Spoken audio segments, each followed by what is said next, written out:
nous à mi-temps, nous à tout et nous à tché, à Tizavali, nous à mon, Mikawa, heureusement, Amiwa manya manandi. né un jofidi. Ah, ma kode ado amian di krepo mwema. À point de vide Jojon. Eke. Ne akwa aloje mete yo. Amo fi. Wa ko ni so to mete. O wi ne nyaje kabo. Oh, ena chana we se Rosa. Amanadi. Amayeye. On vivira mi. Raymond de Fene nyaje. Bang bang. Mi me de wana me de petit vibo no kon le yoro mi do l'empereur Zangono Victor Sekpe. Ye mwima. Be nwa agba mi ton sai pe. Bon blo jeune wimblo bisema. Mais de la version ngo ponyo ozi. Je suis un jeune. De mi ga wa gbe wa chopo ke ponya na no akoma. Oui ma maka do mi ne de azuma do chokodo za for do de jiwa mo ma nde ado. Oh, amanandi. Anoye. Nya ojo mi akanji ne tutale. Nba ina ti. Ne mi akanji ne. Amoro de ta wa to me so yon. Bo do. Wa to me yon ma yon me do fra lore. Oui ne. Tata me te bi. Tata kabo. Mi ade gwa mi. Ade chanwa. You got the kene of his own, Sena. We need Sena ma. Sena.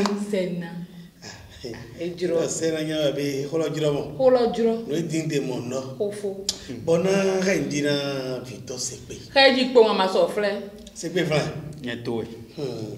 Ni eno pacha me do hoto eko. Bo ni do wa to kwebi. Bo ato me regbeti fi ponle. No mo halo na me jiro bai ne. Who's are you? I don't know. They no blow me gbon eno yonu mi. Si o dorun we ai. Oh wow. O kwara mo fi dia loje ya we go pa kunje na. Bo yin to ide. We ne. Nyaje. O gere lo to aji awon ko to lai. Oh, meje meregbe TV kontole no boy. Zangono Victor Sekpe di weji hamon godon. Wanyi de soro gbero mewe mi no doa. Wanyi de soro gbero mewe mi no doa. Ndasi chebo yon wan pe botin to khome ni do eton. Nu kweton na do meleji gbongbon tete ni do eton. Nu kweton na da ki kwere dingun to me bwado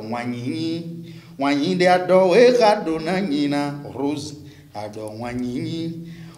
de agon kwekwele do na sutun na ji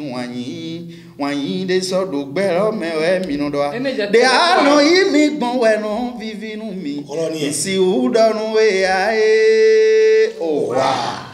alo pano kisi mi gbon we no vivinu mi si udonu we adiano imi gbon sheje de ano imi gbon we no vivinu mi si udonu we amanadi rozo o haine kandi we bo benino ale ya adopté e voter na e wana halo do ne akpon YouTube ji haine ni vie dans des millions mais dans les e blodo mele ye wana ye kiffe bon na do na we do inspiration de ils bon ji hamon go do ndo couple supporting pour do supporting bon de ye wana menos au moins na do medie na ho me mo ado medie ro nya e yo alopade ade yo wagmo ami e jeje ami do mo bo ye do toyin hypocrisie awiwo na do blo awiwo abi na blo sun abi na blo nyonu to bo ye mo no do nde melody wi wa me garangara njon ga me wa ye mo no do ame di o nyonu idi bo ni do abundi pepe wa na ma yan Nendo so ka le ko so fene ke onle amo ya je do jiro mo ma o nya jo ne de nya de so mo ro jo do ne ma be wi e no ya wa lo ko wa do de nya de so mo ro jo do ne aga wa ko me le ko ya be tige do ke ma wale abi ma plele so si your routine bono chi gan bo we de nu asiye wa nu john de ne bo li de na do so nu me do yo de na we bula mi jon we bo vivi bo jedo be ma kisi ne ma to me sine de ji you know the couple bono ko takabo ye mono pe bono to me na menozo be nu ene eyinde bono ren couple supo e no ren wen do supo je gbigbe we we so bo o tanya de don bon pinkleun ya mi don de bo ne do wo go no bulo mele enyu asie don kakabo ndi do mi de fi de mo di ke ba sie no ton to e don rugbo na mo asie no bo don do no ve o pere do enyu asie lo somo boka ndi yovuno yoro jalousie son si donc et des son lo la me bo vejre asi do monoton e khon wa ki me asi mo khon wa ki me be bon lewe na khon bo se na welo na welo wa egbe ton le ye do kaka bo na welo wa je ton ji do pro po anu khon mo gbe ino yi joron ya go ahu le po mo singiri ya no be mo do mo mi mo asi mi no bo de khoro podo nya le po des amori donc moi ina lo wi nya do mi fne to nya bo ton e mo sisu e adondo sisu e mo sagbo e adondo sagbo e de ene le bi saison o so mo rondo meto a wa we de ene le bi saison e ma de o bori we gbe ene lo do a we gbe ene lo kon ede ka bo yon lo ba do mo ne mo e o e ma ro fun bori rin mi gangan da ide vino me ko mo mi agbo pe but e ma be we lo bo be je o me khule gon agba wi na we lo don boje ku be do mo fide gaji fide do fani boje e ja ko na we lo do malaneji e ga ne mlanjo o e je mi mlaji buga akolo wi mla kaka bodo san o visa we no je da lovi agunda fanfan wuto e u yo va agunda no fa do no do ko na we je yo don e ku le ra ki ko ton agba ba na mana di ko lo do me cha cha idon cha le ko e we da no e je mi mlaji yo da gbe vi mo mo re mla mi pe e je na we mla yi bo no ta bo ke han bodo mo e gbe mi ado ko jo ko ne nde wa mi de khosa fi mo do ne do ni do ye wa do sa wa do san gbe bo sa wa je san teme ya lo pade no re mi bon janwe yon mi ba kon kaka mi ku ro mo firevo we no ma juro do ni yi we no mi ma ro mo firevo we no ma juro do ni yi firevo no bo mi re jalousie do mo bo yan no ru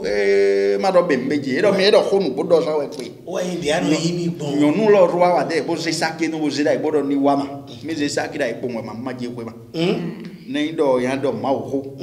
do fide no bon ami de pe mi do me fi ma do mi de mi se sake mi de do yan ka jo mi do bo mi ayi we ya abia so mi de mo do ko me donc fide mi awle go bo ke kan bo do de aron yi mi gbon we no vivi no mi nsi u do no we ai c'était quoi c'était juste pour dire na do do na couple le que ndini satisfaction bon mi no mo de mi de le tete il faut le dire et no blobe no cheme mais no blobe no cheme mais il faut le dire il y a d'aucuns aujourd'hui mais de les types bon il y a sous quoi si pour le khome bon sum lo nya na so alo me bon il y a do ya do pozoni do pone bliki de kenga adok muto asu don do na ya su gon bon na do asu do me papa egbe ti yon do kun to do réseau ma ne ma de besoin ani do ne de aya o bon anyo kare me asu no godro aso me de aya o bo le una video rek mo bo ya o do nbo mlain bo réseau wa de bo ndu ngame asu do don a ko putu de do come e mai wore bi ndan ya gba vo bo si ganligo bo ye ron do jinde de jamais de ejai e mai wore bi we ne ya do jiru sabe o me mo na yo ro be no do to e ron do de bono do de ji combat check li ye me nyonu de asuna yibo e ma te besoin ani do asu e do mo ia marche e do de ana rien asu e mo e do système de ndu e papa comment ça va bon e ala kuze do fili ba lo ren mo fidele bo wi o do anonsi so en ko en bono ji bono wa e amodo ne gbe sun se gele gbe nu bo de no gbon la e do me o pe nu di e ne do hypocrite jan we ba ma do ken bodo e do e ya nyon de le ti bono ke asu e no do te gbangban le ka bono ke le ka be no fado alo e do me bono do bon sun se gele gbe nu ya nanu ti e no mi mala ne do sun lo bo ko me gele ki e no mi mala ka bo ndi yin tombo de ala me asun gele gbe e no fon me de le ti bo e mo ken mo nya sun de les odi bo hypocrisie zo bo wede no ina do asi no lezi ndo e izono do na e ya e mo no do na asi no le do ajromi abi yo tron donc bon ye no so asi me no ji c'est l'hypocrisie qui fait tout ça là parce que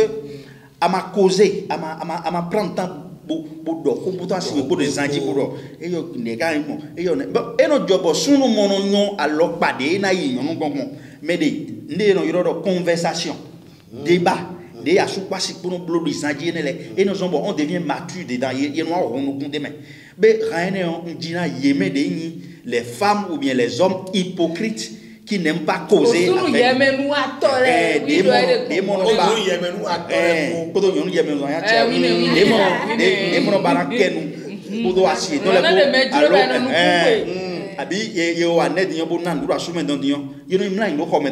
espérant que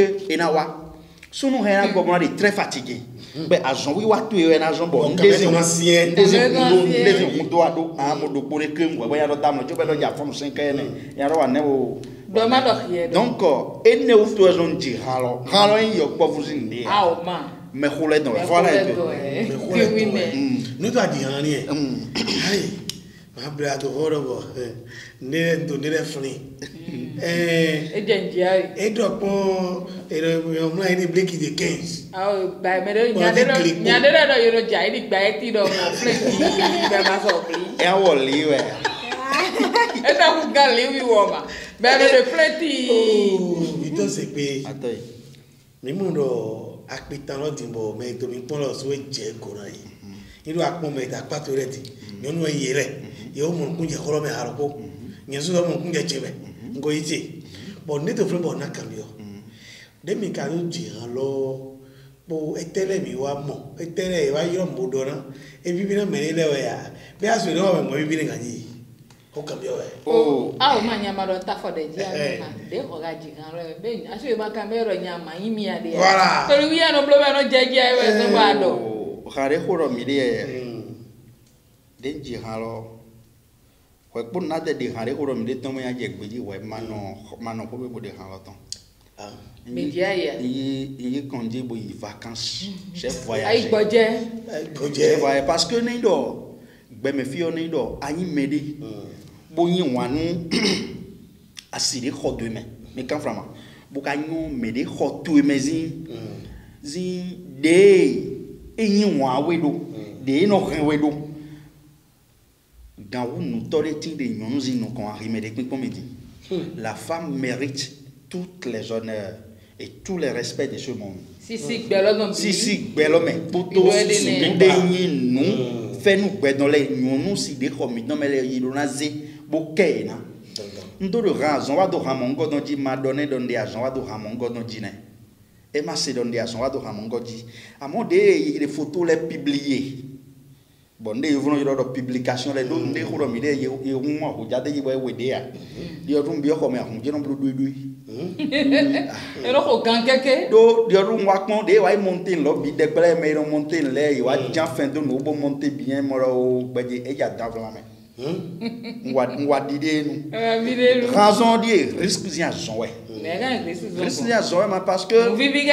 nous vivons une raison mais aziza no ha me mo fidèle bo yi mono lewe mo chan yi no kloka ka yi no wea lo no ko bo de han ton nze agbo ono fire bo de ple domien me boy do lancement ne en covid 19 c'est temps wimblo lancement de ko mi digital wele ko mele do ko mele ma de vodou lodo ton ko ina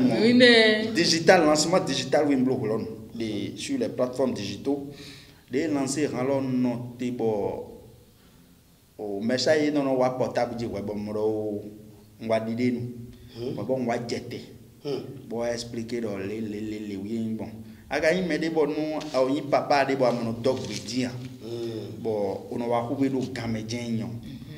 ade khode le do asiwe bo te gble ko mekaka ralo di jouer wa je gbero bobo ngwa lancer ralo do télévision bo jodo boy ko no ko nga gom lancer gbere bo gon no mo yo no ci télé lo ironti menu ga we nyonu gbete we asoué don e kana di ke bo ga manipuler asoué don bo ya de mewa me bo vivi sur les caméras nous comme be ma ma agrima joy bo yin wona so donc c'est un coup que je présente encore ngbepo we soke bionya aziza we remi mo fene lo vio desu vie po yen po blo ran e do mi de ne vidéo mais jouer vidéo ngbepo we soke bio a soué dans zo l'idée yon zan wonu Victor Sekpedo ni me de bo compliqué 30 ya lo nous mais c'est les yan liji nous saint yan liji wende ama fesu bon nous mais si ou blo ben na valeur raimi dio e we mi blo hore ma o fenêtre na bo do compliqué imagine do yeno remede de caméra nous comme on remede lo pa bo yo runyomi si les kun pomi de yuen do na ye cohésion jan we bo gan donc ni anda no to gangbe e ma hode ado Onya, be aga nyedo amanadi. Medileti. Bo ne wali yo. Lono de chuchro ye. Iga ono molo bone mlain do home. Di yelise ati gba eti ro popo si do chido. Be no de fle mo de kiko madam ne wali ji. De lo ga hojro e. Ndodo andobo media se. But then I am a double mediese, but Hono Flecaga. We know the Atimpo. I just come message, Madame, my wami. As a flint in your own loss CBS of Flinty. Massive funeral of vocation of Winnie a manani hello, Not hell, Gio. Mindo de me soon to fit but not to come. But then Joy to Papa de Subai. We were sorry by Yanquito, Yan Pate. Bonsoir, bonsoir. Bora vegerin. Mlain chwa blan lijipo. Mai media yi minyama yi. Ko do etenemo. Nyo no to nyi. Nyama ka yi. Munyado ade ya. Bora jene. No ka go komi. No go be klika. But then why mlain? Ole na ro bebe shubo wabo. Na le ti wa dimbo. Ndo fle bo ti giriga de atimbo de tran yi o. Aliji. Di teti le horo. Era friend ino. You know ado. Awa yi mo amine. Be yi mo do friend. Onu e fi de ma chedo. Menu eto nchiba eto. Mega nchiba. Oh, adi mono yi donu kone. Wine. Homesi magma pa ene kwe. Ne eje menu kon. Nde pepe mai awajije nu gbeme fi obo eze home glebo wana. Ye mono si home mono kono ne. No bede. Ne nga si home bo jawa. Homesi tamo kono. Ne nga si home bo jawa agon. Awo. Amasi usi home bo kono ne. Awo. Oh, de rozo go be FIFA de zabo no fit de ofie ganjima. Me bi enyo mo atakani. Enyo mo ma. Na we do enyo mo ne go janwa janba go jango. Baindo endo zamate de mande ngbleho mekpo magbleho mekpo. Ah, eto de na wa gbon bora blon chiri a blon dema de pe ho ma amona do na yime de kin komile ko location ya yo nyaje yege donc ne do je agbele ko ma agbele ko ron je friend jo mo blo papa my papa ba nen ble ko me bugo nzo re ko me ble ji bugo ma me kaka bo na yi ko me bo ndenu bo alewu bo wa tafokon ado blo papa lo jo pe me na ngo ko me ble ji bugo me ndo ngo do ason c'est que nous découvrons midi un professionnel. Que cerveau on n'a pas besoin de faire du prix. Mais aussi vous devez me bledi, si vous me bledi pour gomme, quoi qu'on y en a d'où on a des guédins d'homme. Il faut donc y bâtir donc. Na de guédins ima, na de bataille de l'enya, ta pour qu'on va revoir moi et regardez, no dio est d'âge. Oui ne. Pour gagner file na guan, je vois et ayo. Donc support dans ma quoi pour na do nous léo, quoi pour des enduro na do khori bo wo jouer ya ndebo de fleti et de do anyami do le de ro gobo to me ra mo blo gangan su ganredo ne de chichuro ye huma mi wa tede oui ne bo agolo ito adama imenu ko do asoto adama amodo po ero ha de we ha nyajere ero mi go bo do nu bibo asimino e me lo salon era asimino me lo salon mi point de village comme mais maman bon mi mo asimino le salon mi fatigué bo go bon mi adam lo bo nyalo wa ba ko de une heure même agbaji wi asimino mo ko le fani e ka ko file o dam ko lo bi tu na de ko era file dam lo bo mi wa de bo je salon bo fie mo lo fie ma intendo mene allez ngoide bolile ma te ma fin fo me lo ma fo ne ba de bolila en kolo me gara Bože bien comme quoi pour là en kolo me na lo ben ki ku do mo lo ki e gbe tojo ki kada donc elle n'a pas le choix non vivi c'est uda me fait des trucs comiques mi blo nu de na do no ki ko wala me de na mais ero de miseli we ru mo do bon ni wo gbe ko ribo te fin da yo parce que nous on est duro we ru ka mo mi ablo nu pede e me zaine me wimle mi ate ko ne ro mi la mi no ikolo me bomwa agbaji de ro ma go wa sa no ne abo me de ma dai oh mi gbedo vivi no eton kote do ne to ko me na mi o hane jati lo ji klem to ma bi ko le so ho me bo na gba pare bo le we Diano imi gbon ẹran vivinu mi nsi udonu we ae o wa aloparun kusumi gbon ẹran vivinu mi nsi udonu we a diano imi gbon seriche diano imi gbon ẹran vivinu mi nsi udonu we ae ina ja Victor Sepe Roseland amanadi le fia gbagagbaga ma no ji kanji ne po ne we pacha mi ntega pacha bo mo re so pacha me to mi pon le ina do tata o spa ma ndi po e so do no polo le mbe gbata mo no ko gbakunte bo Victor Sepe o do no polo le wi ne tata se na o do no polo le ah be e ma ndi ko to me le sin kuma wa maya akako kanji ami e ko andi ho mi me de yin me bo de pinpon mi de agewaji ho waji mi me pinpon mi de agewaji ho waji le mi na yen do mi do awe yo le bo eyan pon do gba kun le po mi na yen do San Victor Sepe njiro na dato ebe ni ajire nje to cheme me supo yen do no jira bo ga zo yon apadi e hwe de no don de be e den bo supo bo ye me de yin to cheme nle ye no do Sepe nde ya garan blogun Togo to file ama zo ze de akwe ne mina pon oto onoma kanu bi onu adi ni adi no hoko ewe so bo ndodo na ida fo kwe do po na ikwe bona bo nde nyon wa mi me de to ko mele mi do na nyon file za San Victor Sepe to de men jozo ezo yin bon mezo yin file pepe mi na no godo je we so bo mize nu wi wada o gangan de da ibo no yo festival awonu day festival awonu day ne nu wi wada ho de we bo yin rendez-vous culturel nu pinpon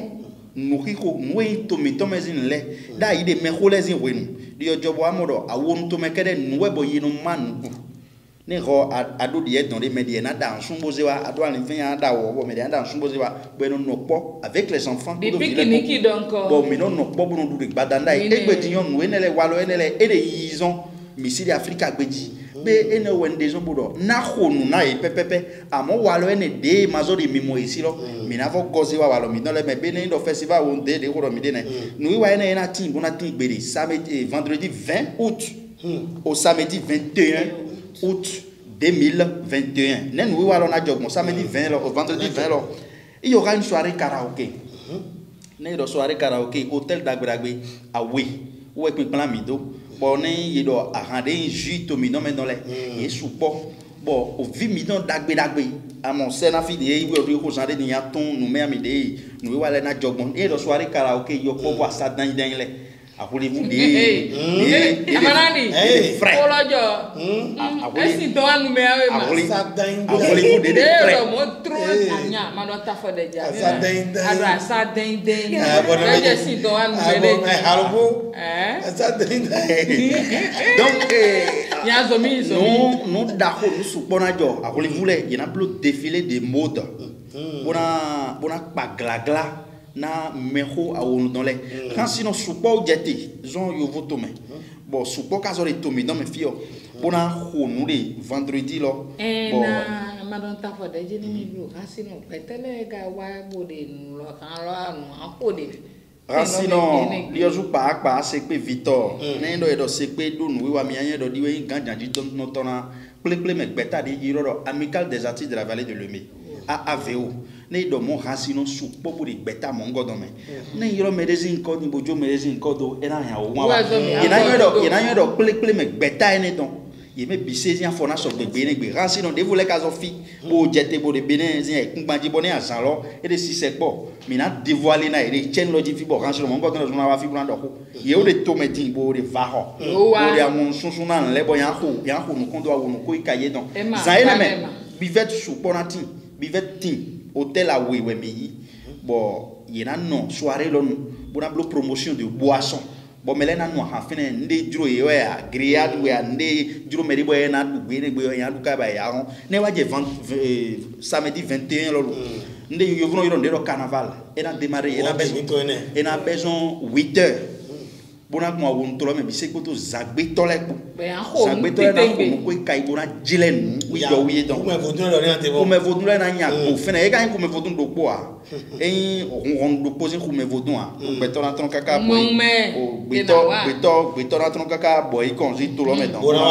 bona gba i fena mo to nte da o mo nya be to na lo tron ai no vile si agba sa to mtie me o su pa lo e be to si honde don donc ye me ene le yaze ple buena yena do vivia la mena a wonu vision a wonu vignon bon mi de no kon ikere yo vno yoro ndo a culinaire zanu petit mi no le to mi do meton a joboku mi do le a vru dainele o gbado mi me gbodo a konke gbo e a o feyen mi me feyen gba o de dabo don wi no le ene le do kun mi don e weli we mo ine ma gbodo gan po donc il y a des gens qui ont d'abord un tout les mais il y a dans les ni assez feignent de aria il oui pour jeter qui boire nous ne les oui à dominer oui il faut leur acculiner il y a des distinction mais na donc ton beto de la ou à ça énergie ouais pour vous avoir une victoire c'est que vous n'avez écrit au ganton d'ailleurs na do li oui mais donc péter li oui mais donc na do bonako kunta kwenda don endo semendo mi me de kunkomi le mi dache ji jan bo soutenir mi jan be no wa mongo don dio na ho zeli mo go a chelo ka o jeji to bi ofin mo bi on to buno ba ko wi ne o amanadi be ma salo tata sen wine awon nu fun we so ko to no mi bi ami o tata sen amanadi a lo so e ba to fi swallow we do be asode gire creo meregbe tv ti merene eniyan tata mrin de jeje me fun bo de si se titolon tele mi ate a si lo se pe asi mi e sa do mu mene jo be wa ji amo odo ma ko de me ma ke se ni wi mi no glo wi ne ye no ilo mi do se no bona festival lo si pero me ni to organisation lo mi organisation mais festival c'est retrouvailles disons c'est festival kweweni na retrouvailles adapté wa na iti wa mi na kondo po retrouvailles kondo po mi na mo mi de mele ko to gbeji le mi no mo mi de gbeji ma no yan mi de mi na yan bo na yan kwe eyin n dagbere tan we na je ena yan when I me na nyo mi le ton bona no po bona taiwan bona do vivi na me na mi le si ne ma ndo ya na igba o fite ya be nu mo ko ton te epp awonu centre be to village lo wi e de awoni mo do mi de ne ma e do village lo wi e no yo do awoni o ma no mi ma fe si do yin ko tata wi e do aro wi to fide de lo awade wenu yi awonu arrondissement lo awonu ma arrondissement de Pointe de commune à voilà il a mon kun je goti e ba ido to pon la vie a jonton to mi mame awo nton me e ba arrondissement nton me o me epp lo awo nton lo fun we jon ba mi wa lo ato nuclé dia nuclé je ma we zo mo dende amo awude mi doko e yole dia mi na nyodo awuine le nwebu yo blubo e oti bo chaki aton wi sa ko to gba kunpo bo fi dawira gbe lo amanadi be fi mo zo mo ne de be ma nendo ayin mede bo de pipon mi bo ade hobun nya gbegbe loji mede gbe tv wi ara drido ni aba mede gbe tv ara mo we ko do mede ade numéro de nous comme donc mon frère ayiro amo nendo akazo de awulo ba ayiro numéro 61 66 93 43 arama wure ko mede plus 229 61 66 93 43 chaki aton wi esa wulo ye ka do awulo gbelogbe wa nde yuvno yodo aculine lo ye me de do awulo abi ye me de carte d'invitation le ye na bio ye we do asena aculine do ne do conseil live Victor Sekpe donc beto no support donc mi tenpon bo ko awulo bo do de mi do bo wa gbe ne gbe ye na mo tenyon mede do mede me ne agbo do awulo bi me ndudu de ndudu to mi no me no le yire ye ante do mo e ma jamais de servi be Yoro na yibo aizen do ide adwa de. Kote na kan. Mere ma abobo ano dwa, zanu picha ano dwa. Madam anu bene gbe chobo wa. O gbado mi me no gwa gon kegbo e a. We ano dwa. Ai fene gbene gbe amo ni amazing jambi don de no show ene. O lofo webide no yoro lofo ne ya da do desime. Ya o da desin lo dro. Desin lo da no asanton bo ya we be ya jo ya jobi ya jo de mo ya woro la de ne do ade friend jo hey amuntu de ba ye amo ma no ide mu ko woro la de mi o ya woro la de mi o khevre gimi no de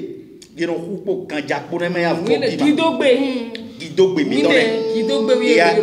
ya fon san bo da giro bo ya humi o khemo bon we vi e ici soma we vi ride mi no ride gangbajaji pero tede we le amo takin agrina au fond rien zen do bo mais c'est des trucs qu'on mangeait et ça nous faisait du bien ndé mi no dule be no wa dagbera mi ya nyinyo ni amo gire hu mi o he de fune vlavo amo kidogbe ro ye kokolo zore to mi no me doma me de na yin kokolo me tole na le fune eso do fly kokolo e juro e ya no de mere no duwe e ma ko ma mo we do mi de fune de ne le bisese accompagné des jus de baobab accompagné des jus de baobab d'autres mitomezi nule uya ze do ajomire jus d'ananas minanu ahamongo no fene bon jus de zono yoro jus de soja lait de soja ne ndo yinu ahamongo no nde no wali beto visit benjamin nem yo wa festival lo wa iwe ne zado zagbe mo de janwe you know the different they say no ma won so for no come here let the soja what's no happen ga e te do hogare aji let the soja fere amo gbowi ojo do ma amo e do dire enu lo santo sangbe mana hole bare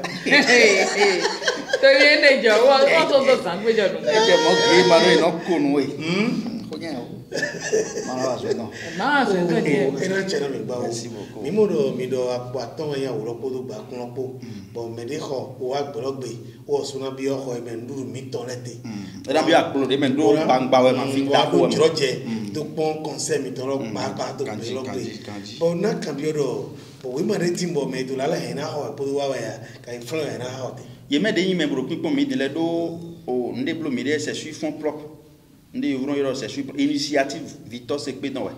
bon e juro mi bonu no juro mi ganji bon nde to mi no me zin les edajo e no inu bono juro mi ganji mi me de pipon mi de le valavo bo moro que mi remi na gwa lo na no we wa lo alo mi partenaire bo bana gbon we wa lo ji bo na la won da gbe mi don gbon we wa lo ji numéro do po de mi azo yoro jan we plus 229 61 66 93 43 61 66 93 43 ne mi yiro mi na so yiro na mi bo mi babo na yin partenaire mi babo nde mi yon wa mi na zido ajo de filo gbelogbe mi na yiro mi do gbeto mo ngodon tin mi me de ka so de togodo le bona gwa lo na mi do nu wa de horo mi de eyin nu wa voa mi me de eyin wa na hwen do menu mi no le bo mo do bo mo mi na gwa lo na mi le mi yiro plus 229 61 66 93 43 alors go mi don be jijo me wi mi na no bona yibo kana so ho de na mi bo de lo e na zo yinu mese mi no le go bo kana zo ya kulu na ja no go amen oh Rosa amanandi ndido ebo vivi no desa o jijo meje mebi na no na mo asane kodo àlàáfíà ko we zombo onyami don de mi mo fi o fi to se pe le akan bi edo be kan de fi kere je yan mo awulopo papo hode ya fi le vo ma lo tin bo yan mo hode ya ena chera mi bo gbegbe bo awu de khodo mi de na mi yiro numéro de mi na mi dele alokan lo le mi na mo kho mi ka do radio voix de la vallée mi na mo fo mi na mo kho mi Royal TV Benin mi na mo kho mi TPC plus de lo hôtel les Oliviers nous confrères mi na mo awure ko do mi na mo kho mi ya wo nu kame mi na mo kho be mi wa kabile Victor Sekpe ton lo danto mi na mo awure ko do mi na mo kho mi be awolo bo egbon file bi mi ku tonu lo ba to na se mi na mo awure ko do mi le kho mi wa o dagbo cheme do ba terminus chetai de do o nero to fna terrain to fna trolo mina mo awure ko do mina mo hodo awure bo mi zegbo file bi se bo e ma awe do mere nejuro ma wo bedato e kan chera we Victor Sekpe onu iwa mi ton ede fifonu wa ne koto gbe mi don ko pa manali sin gbe ko mi na gbe mi bo mi chon do no a te mi le nu a cho Amazon John Doran to gbe to yawe. wi ne ko ma so chon do Dora bora me to mi pon ko mi le so ko to fi le. Wa to do ko lo han ga gbe. ya edo ko lo ma Amana di mi cherry. Mi odo nu ego eden kakaka. Donindo. Atonu de wa do gbe me fi jeyan. Afọ eji weye benu ozun ma weye no pondo mego. Nindo wa lo yanya we me de no wuro gbe me fi jeyan. Gbetole jame on jelegbe ye na do wa lo yanya we me no wuro gbeto me. Oyin me de ro gbeto me fi borun hu wa lo dagbero kefi. Ye jaji jele we gbe ye na do. Mi je idagbe wa tozin wegbe. Medegbe TV we zan son gbere. Zawanu se pe gbon fi bo ko de na mi boro inayon. Inache yi mano mo kwa ide me gbaligbaliba. Amanadi donu do rozu dan tsunami do. Ni kudo tagba jije lobo donu do ayi to pe lo gbe tan le. Gi imado yin zawanu se pe gbon fi bo jabaru we do yan jenayon. Mi donu do medegbe. Ono gan ola Oluwa nu zawanu do. Mi kpalami mi no godo chema ito chemebo mi kpalami mi no godo chema ya wonu bo ikwan wonu tole deche podo no chele poro iro mi buro sipe ajuru tero wi wole mi wawe nka ikwe gbebo mi no godo che jayan achogbo repo jena no enkan ma buro agbaju mo bo 6 segbon de e 6 segbon te ma ya bo uri ko uri ko to America o foto sunu hoto yonu medegbe TV ton le onu iwa mi ton Asiza Valley e wa vivonu ma me wi kere wa vivonu ma e wa vivonu po festival aonu de bo aonu de ye ne mi oyi asan bo yon kan me na no mi bo kudo gbeji nana medegbe TV e na chera mi